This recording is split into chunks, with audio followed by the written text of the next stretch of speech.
ஆராதியாரை எழுதும்போது என்ன வழி இருந்ததோ அதற்கு நிகரான ஒரு வழியாக தான் இந்த நான் பாட்டை பார்க்குறேன். ஏன்னா எல்லா அம்மாக்களும் எல்லா பிள்ளைகளையும், எல்லா பிள்ளைகளும் எல்லா அம்மாக்களும் நினைத்தபடி இருப்பது இல்லை. அது எங்கேயோ ஒரு இடத்துல திசை மாறி போகும் பொழுது அதோடைய ரணங்களுக்கான அடையாளங்களோ அது வெளிப்படையான ஒரு சுவடுகளோ தெரியாது.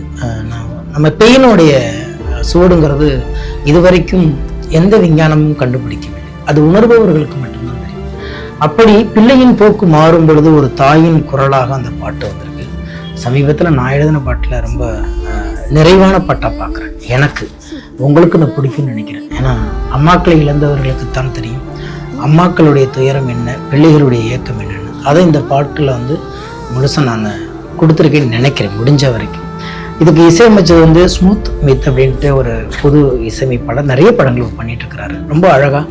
நான் பயந்துகிட்டு இருந்தது என்னன்னா, இப்போ உள்ள இறைச்சலுக்கான ஒரு கலாச்சாரத்துக்கு மத்தியில் வரிகள் எந்த வகையிலுமே காயப்பற்றக்கூடாது, அது போய் சேரும்னு நினைப்பேன்.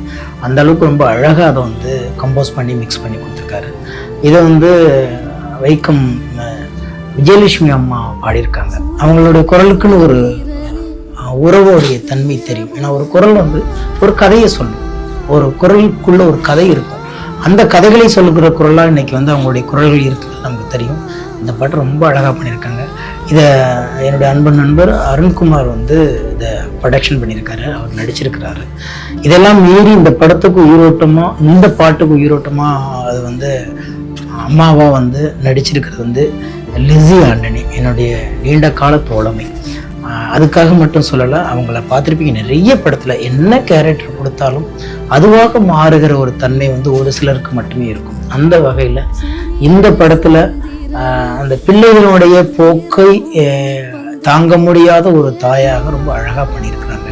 மற்றபடி இசையமைப்பாளரோடு இயக்குனர், மற்றபடி கேமராமேன், அதோடைய களம் எல்லாமே இந்த பாட்டுக்கு ரொம்ப சரியாக அமைஞ்சிருக்கு. எனிவே அம்மாக்களை விட்டு பிரிந்த பிள்ளைகளுக்கும் பிள்ளைகள் இல்லாத அம்மாக்களுக்கும் இந்த பாட்டு எங்கேயோ ஒரு இடத்துல ஆறுதலாக அமைங்கிற எண்ணம் எனக்கு இருக்குது. ஒரு முறை கேட்டு பாருங்கள். பிடிச்சிருந்தா நிறைய பேர்த்துக்கு இதை ஷேர் பண்ணுங்கள். நன்றி, வணக்கம்.